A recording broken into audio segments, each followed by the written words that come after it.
ಇನ್ನು ಮುಂದೆ ನಿಮ್ಮ ನೆಚ್ಚಿನ ಧಾರಾವಾಹಿಗಳ ಫುಲ್ ಎಪಿಸೋಡ್ಗಳು ಸನ್ ನೆಕ್ಸ್ಟ್ ಆಪ್ನಲ್ಲಿ ಮಾತ್ರ.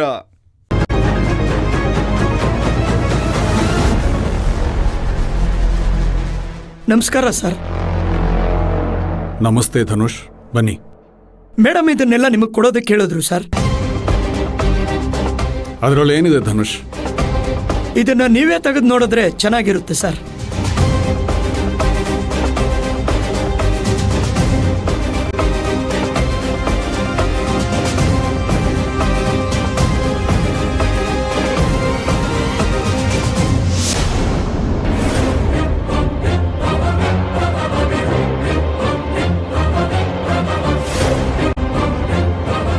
ಮೇಡಮ್ ಇದನ್ನೆಲ್ಲ ನನಗೆ ಯಾಕ್ರಿ ಕೊಟ್ಟು ಕಳಿಸಿದ್ದಾರೆ?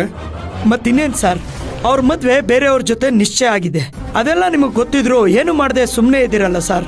ಅದಕ್ಕೆ ಇದನ್ನೆಲ್ಲ ಇಟ್ಕೊಂಡು ನಾನೇನ್ ಮಾಡ್ಬೇಕಂತೆ? ಸರ್, ಈ ಸೀರೆ ಉಟ್ಕೊಂಡು, ಬಳೆ ಹಾಕೊಂಡು, ಕುಂಕುಮ ಇಟ್ಕೊಂಡು, ತಲೆಗೆ ಹೂ ಮುಡ್ಕೊಂಡು ಗರ್ತಿ ಗಂಗಮ್ಮನ್ ತರ ಅವ್ರ ಮದ್ವೆಗೆ ಬರ್ಬೇಕಂತೆ ಸರ್. ನೀವು ಅವ್ರಿಗೆ ಅರ್ಶನ ಗಂಧ ಹಚ್ಚಿ ಶಾಸ್ತ್ರ ಮಾಡ್ಬೇಕಂತೆ. ಅವ್ರ ತಾಳಿ ಕಟ್ಟಿಸ್ಕೊಳ್ಳೋವರೆಗೂ ಅಲ್ಲೆಲ್ಲಾದ್ರೂ ಮೂಲೆಯಲ್ಲಿ ನಿಂತಿದ್ರು ಪರವಾಗಿಲ್ಲ ಅಂತ ಹೇಳಿದ್ರು ಸರ್. ಹಾಗೆ ಆ ಪಟ್ಟಣದಲ್ಲಿ ಅಕ್ಷಂತೆನೂ ಇದೆಯಂತೆ ಸರ್. ನಿಮಗೆ ಖುಷಿ ಆದ್ರೆ ಆಶೀರ್ವಾದನೂ ಮಾಡ್ಬೋದು ಅಂತ ಹೇಳಿದ್ರು ಸರ್.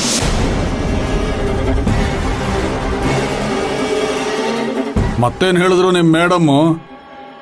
ನೀವ್ ಹೆಸರಿಗಷ್ಟೇ ನರಸಿಂಹ ಅಲ್ಲ, ಸಾಕ್ಷಾತ್ ನರಸಿಂಹನ್ ಪೌರುಷನೂ ಇದೆ ಅಂತ ಮೇಡಮ್ ನಿಮ್ಮನ್ನ ಪ್ರೀತಿಸಿದ್ರಂತೆ ಸರ್. ಪ್ರೀತಿಸಿದ ಹುಡುಗಿ ಮದ್ವೆ ಅಂತ ಗೊತ್ತಿದ್ರು ಕೈ ಕಟ್ಕೊಂಡು ಕೂತಿದ್ದಾನಲ್ಲ, ಹೋಗಿ ಹೋಗಿ ಇವನನ್ನ ಪ್ರೀತಿಸಿದ್ನಲ್ಲ ಅಂತ ಬೇಜಾರು ಮಾಡ್ಕೊಂಡ್ರು ಸರ್. ಅದಕ್ಕೆ ಇದನ್ನೆಲ್ಲ ಕೊಟ್ಟು ಕಳಿಸಿದ್ದಾರೆ ಸರ್.